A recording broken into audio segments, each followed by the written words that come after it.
tayari wameshaingiza kwenye mpango mkataba utakaoingia, na Chaani nayo itaingia kwenye mkataba huo, na insha Allah barabara za ndani zote zitajengwa kwa kiwango cha lami. Dr. Mwinyi amedhamiria, ameeleza hapa Mheshimiwa Waziri, na moja ya dhamira yake iko kwenye miundombinu ya barabara, lakini kwenye eneo la maji safi na salama upo mpango tuliueleza wakati wa kampeni, ambao Mheshimiwa mtu mmoja alizungumza, ila wakati akizungumza alinasibisha ye mwenyewe hakuwa akijua juu ya kukosekana kwa maji vizuri na ukatikaji wa umeme kiholela. Maji yetu haya yanategemea umeme. Umeme ukikatika, maji yanakuwa hayapatikani. Mheshimiwa Waziri, serikali ya awamu ya 8 chini ya uongozi wa Dr. Hussein Ali Mwinyi inaendelea na utaratibu wa kuweka sola kwenye baadhi ya visima vya maji. Hata hapo chini utakuta zinawekwa.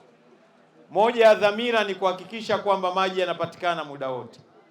Sasa mnaweza mkawa mnaona ugeni, alitangulia hapa mmoja kati ya viongozi waliosimama kwamba pengine hayakuzoeleka waziri kushuka mpaka ngazi ya chini, lakini kushuka kuna faida kubwa, maana sisi ndio tunashuka mabondeni kule kwenda kujibu yale maswali. Sasa wakati mwingine ni bora maswali kuyajua yakawa kwenye vidole vyako kuliko kuambiwa kupitia impitie.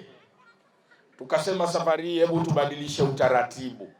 Pamoja na wasaidizi wangu hao wanafanya kazi nzuri, yako mengine tunayoyasikia ambayo mkuu wa mkoa na mkuu wa wilaya ingetosha na diwani pamoja na viongozi wetu wa jimbo kuyashughulikia, lakini tukaona kama waziri mwenye dhamana hii ya wananchi, basi huyo mwenye wananchi ashuke.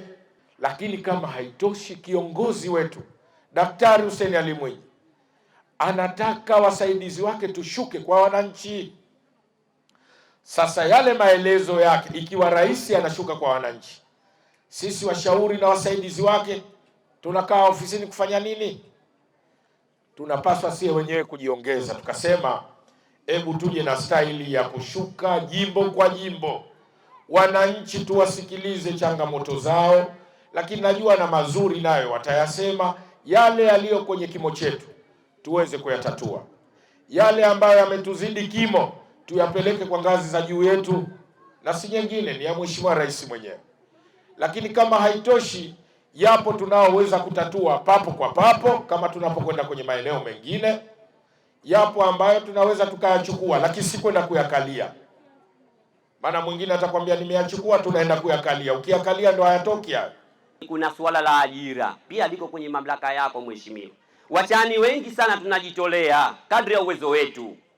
Ukiangalia hata ajira kama nani, ukikuta makundi yako wengi, tunakuomba utuonee huruma. Tunakabiliwa na upatikanaji wa vyeti vya kuzaliwa kwa wazazi wetu, kwa sababu tunapofika umri wa kuwa washakuwa watu wazima, watoto wetu wanahitaji vitambulisho, na wanapokwenda kutafuta vitambulisho wanatakiwa vyeti vya kuzaliwa za wazazi wao. Na kwa maana hiyo, hapo nyuma wazazi wetu walikuwa wengi wamekosa hivyo vyeti vya kuzaliwa. Kwa maana hiyo, tunakuomba Mheshimiwa Waziri wetu mpendwa, hili ulichukue na lifanyiwe kazi ili tupatiwe wazazi vyeti vya kuzaliwa hata kama tutakuwa tushakuwa watu wazima.